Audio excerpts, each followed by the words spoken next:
Thank you, Mr. President. Thank you. Thank you, Mr. President, for your kind introduction.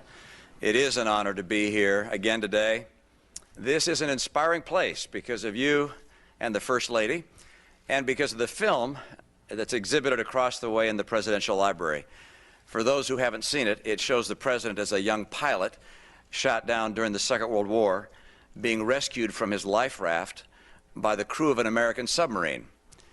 It's a moving reminder that when America has faced challenge and peril, Americans rise to the occasion, willing to risk their very lives to defend freedom and preserve our nation.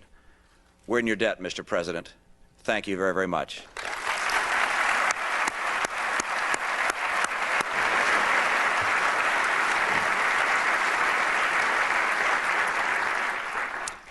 Mr. President, your generation rose to the occasion, first to defeat fascism and then to vanquish the Soviet Union. You left us, your children, a free and strong America.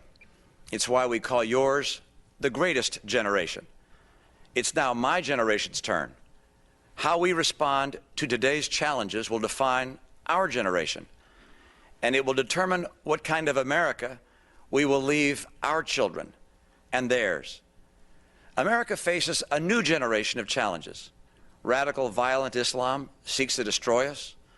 An emerging China endeavors to surpass our economic leadership.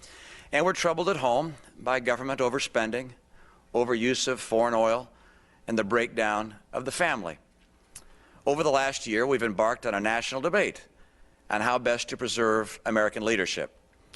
Today, I wish to address a topic which I believe is fundamental to America's greatness: our religious liberty. I'll also offer perspectives on how my own faith would inform my presidency if I were elected. There's some who may feel that religion is not a matter to be seriously considered in the context of the weighty threats that face us. If so, they're at odds with the nation's founders, for they, when our nation faced its greatest peril, sought the blessings of the Creator. And further, they discovered the essential connection between the survival of a free land and the protection of religious freedom. In John Adams' words, "We have no government armed with power capable of contending with human passions unbridled by morality and religion. Our Constitution," he said, "was made for a moral and religious people." Freedom requires religion, just as religion requires freedom. Freedom opens the windows of the soul so that man can discover his most profound beliefs and commune with God. Freedom and religion endure together or perish alone. Given our grand tradition of religious tolerance and liberty, some wonder whether there are any questions regarding an aspiring candidate's religion that are appropriate. I believe there are, and I'll answer them today.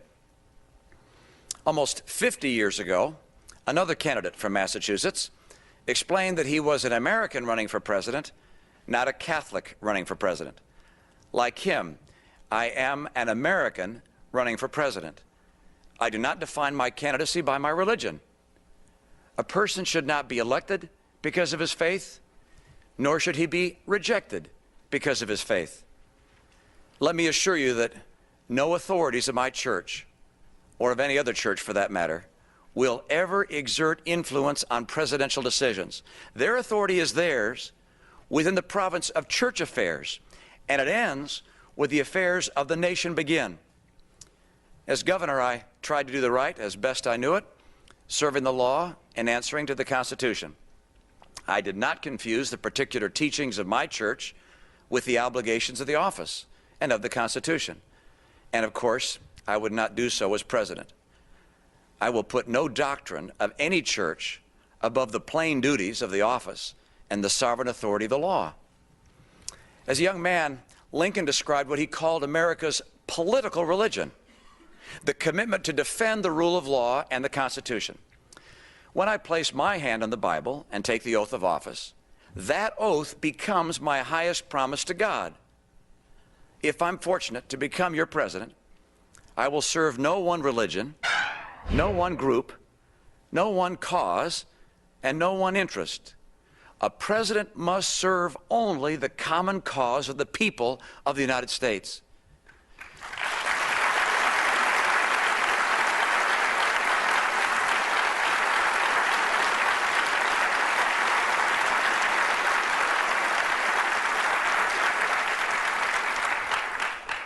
There are some for whom these commitments are not enough. They would prefer it if I would simply distance myself from my religion, say that it's more a tradition than my personal conviction, or disavow one or another of its precepts. That I will not do. I believe in my Mormon faith, and I endeavor to live by it. My faith is the faith of my fathers. I will be true to them and to my beliefs. Some believe that such a confession of my faith will sink my candidacy. If they're right, so be it.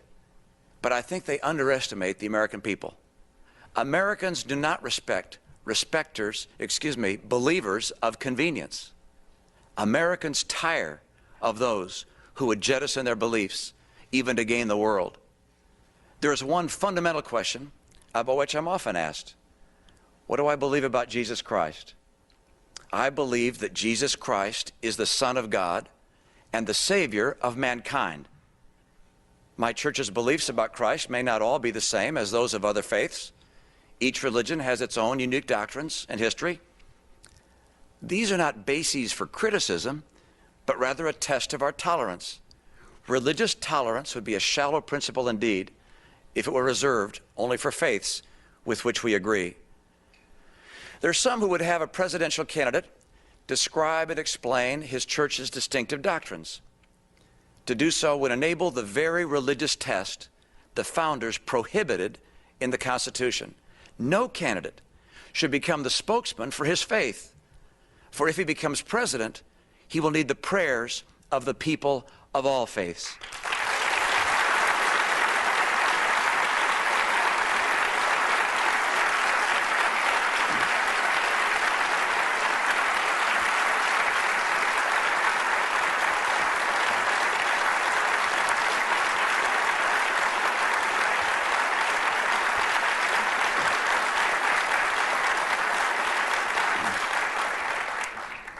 I believe that every faith I've encountered draws its adherents closer to God.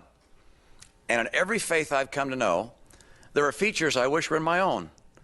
I love the profound ceremony of the Catholic Mass, the approachability of God in the prayers of the evangelicals, the tenderness of spirit among the Pentecostals, the confident independence of the Lutherans, the ancient traditions of the Jews, unchanged through the ages, and the commitment to frequent prayer of the Muslims. As I travel across the country and see our towns and cities, I'm always moved by the many houses of worship with their steeples, all pointing to heaven, reminding us of the source of life's blessings.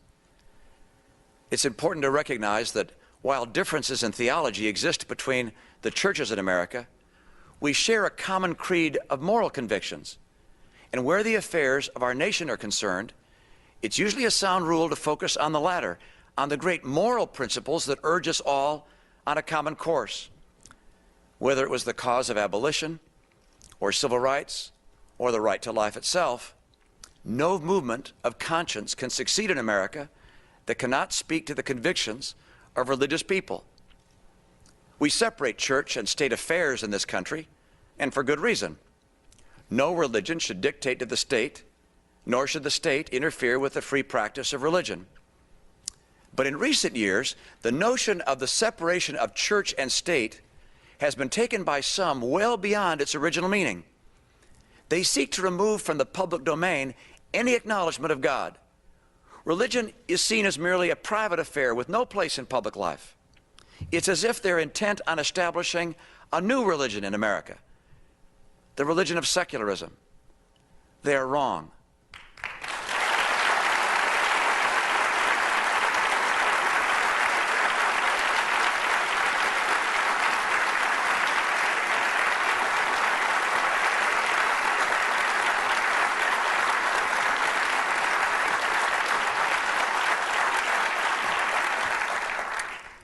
The founders proscribed the establishment of a state religion, but they did not countenance the elimination of religion from the public square.